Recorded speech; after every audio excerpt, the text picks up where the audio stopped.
Boss Dave, bakit ba sinisira mo yan? Ito kasi mga boss, kaya ko to tinitibag kasi nga, pag umakit ka rito sa hagdanan, mauuntog ka. Nagkamali kasi ako ng lagay dito, kaya ang ginawa ko ay binakpa ko siya ngayon. Kita ko sa inyo yan. Okay, so kunti lang naman ang babawasin kasi pag umakit ako doon, yan, dyan sa step na yan ay mauuntog yung ulo ko.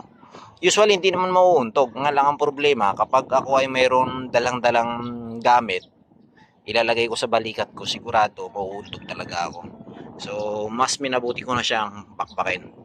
Okay, ko lang naman 35 cm lang naman ang kanyang babawasin. So babakbakin natin 'to mga boss. Saglit lang naman 'to, medyo matigas nga lang kasi siyempre buhos ito. At medyo matapang yung ating pagkakatimpla dito. So, ayan o, nakaganyan na ako. Kasi yan yung opening ng kanyang hagdanan. Okay? So yan yung aming hagdanan na ginawa kahapon. Maganda na siya. O, diba? Itatiles na lang niya mga busing.